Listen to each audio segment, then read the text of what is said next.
भक्तों को भी और बच्चों को भी साक्षात्कार कराने वाली जगदम्बा माँ।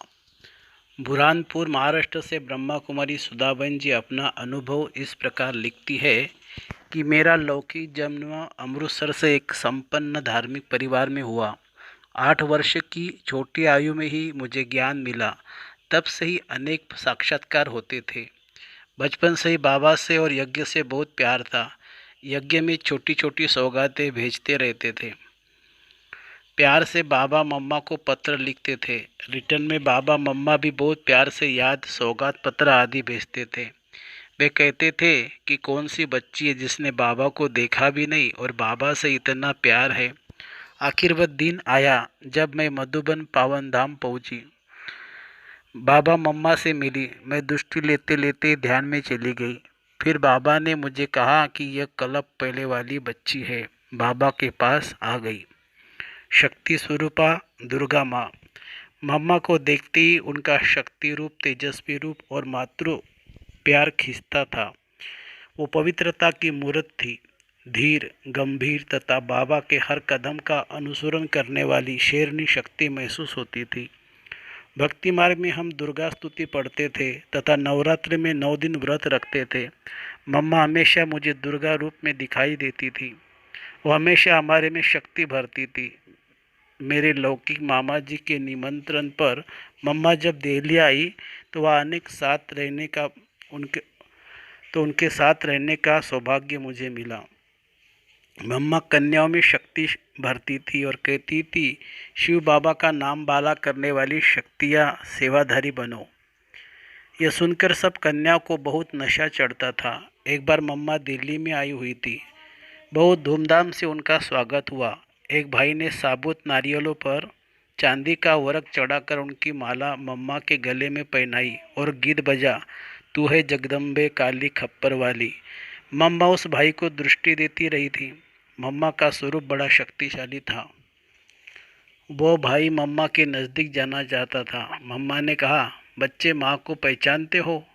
माँ काली है। माँ से कौन मिल सकता है? दुनिया देखनी है तो देख लो। ऐसा नहीं कि माँ की शरण लेकर फिर माया की शरण में जाओ तो बहुत पाप चढ़ेगा। वो रो रो कर मम्मा से कहने लगा, माँ दुनिया देख ली, माया भी देख ली, अब तो आपका बच्चा हूँ और बच्चा ही रहूँगा।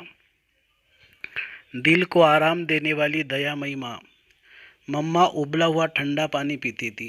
एक दिन दोपहर को वस्त्र धुलाई करते हुए मुझे याद आया कि पानी उबल रहा है, कब ठंडा होगा। मैं उठकर पानी ठंडा करने के लिए ले जाने लगी तो हाथ फिसलकर पतीला नीचे गिर गया। उबला हुआ सारा पानी मेरे पैरों पर गिर गया। जमुना दीदी ने मुझे उठाकर सरसों का तेल, नमक आदि लगाया। बहुत जलन हो रही थी पर मैं बाबा की याद में शांत थी। सभी देख रहे थे। मम्मा को पता लगा। मम्मा आई और मेरे सिर अपनी गोदी में रखकर कहा, तो पुष्पाल की बच्ची होती तो रोती, परंतु तू मम्मा की बच्ची है ना। देखो, बाबा की याद में शांत है। मांग लिया तो पानी बराबर, छीन लिया तो खून बराबर। मम्मा अमृतसर में कुछ दिन रही। सभी कन्याओं ने मम्मा से अनुभव पूछा तो मम्मा ने अपने बारे में कहा, मैंने अपने जीवन का फैसला 1 सेकंड में किया। मुझे बाबा का कार्य, श्रीमत, ऐश्वर्य, ज्ञान आदि किसी भी बात में कभी भी संशय नहीं आया। बाबा का बनने के बाद दुख का आंसू नहीं बहाया। अमृत वेले 2 बजे के बाद कभी नींद नहीं की। जब मैं बटाला में रहती थी तो मम्मा वहाँ आई। सभी बहनें भी वहीं पहुँची। मम्मा ने सर्विस का बल भरा और कहा कि सर्विस का शौक चाहिए। बार बार मुख पर हाथ रख कर कहे, मैं काली हूँ। अपने आप मिले तो दूध बराबर, मांग लिया तो पानी बराबर और छीन लिया तो खून बराबर। देह त्यागने का पूर्वाभ्यास। कुछ समय से मम्मा की तबीयत खराब थी। मैं मम्मा से कमरे में मिली। बाबा कुर्सी पर बैठे थे। अन्य भी मम्मा से दृष्टि लेने लगे। मम्मा को इतनी तकलीफ होते भी सभी को आम दिया। दर्द के बावजूद भी मम्मा का चेहरा हर्षित था। मैं मधुबन से वापस आई। उस दिन बुखार था। रात 3 बजे नींद में मैंने देखा कि ऑफिस के बाहर मम्मा बाबा से दोस्ती ले रही है।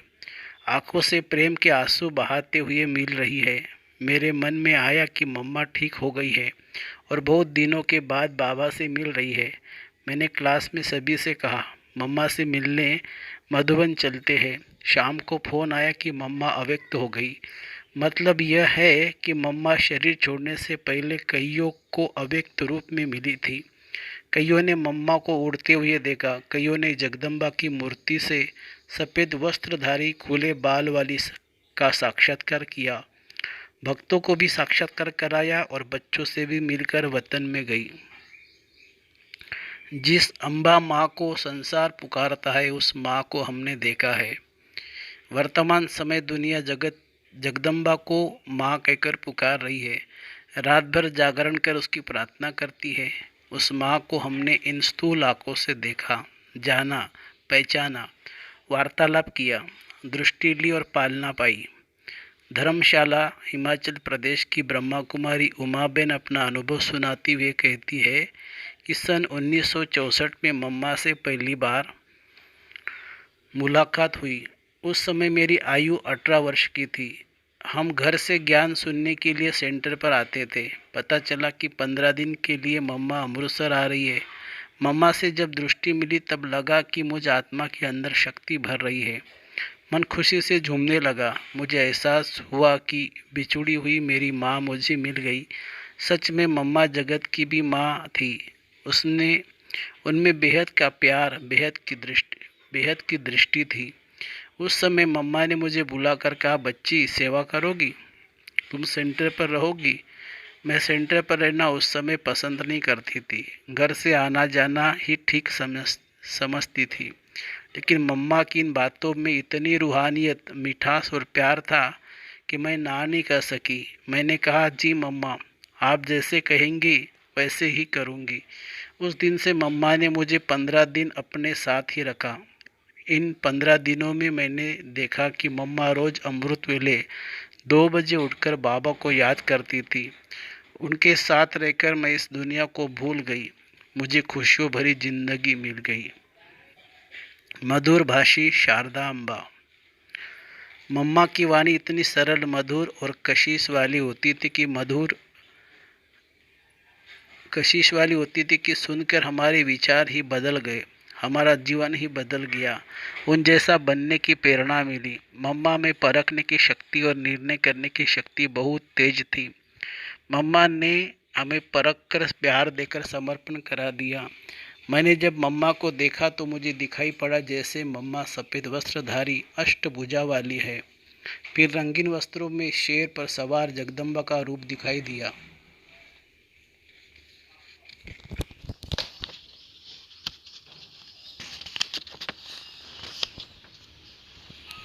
मम्मा के अंदर रूहानियत थी। धरा निवासिनी नहीं, अंतरिक्ष वासिनी थी। जब भी मैं उनको देखती थी तो उनके चारों ओर सफ़ेद लाइट ही लाइट दिखाई पड़ती थी। ऐसे लगता था कि मम्मा शरीर में नहीं है, ऊपर सफ़ेद प्रकाश में रहती है। फरिश्ता नज़र आती थी। मम्मा दिन रात बाबा को याद करती थी। हम कभी रात को उठकर दरवाजे के सुराख से देखते थे तो मम्मा कुर्सी पर बैठी नज़र आती थी। कभी बालकनी में बैठ योग करती थी, कभी चांदनी में बैठ योग करती थी। मैं समझती हूँ कि योग से ही मम्मा में इतनी महान बनी। मम्मा ने कभी अपनी तरफ इशारा नहीं किया। मम्मा हमेशा कहती थी, मेरी मम्मा को याद करो, मेरी उस माँ को याद करो। चलते चलते मम्मा हमारे से पूछती थी, बच्ची, बाबा को कितना प्यार करती हो, बाबा से कितना प्यार करती हो।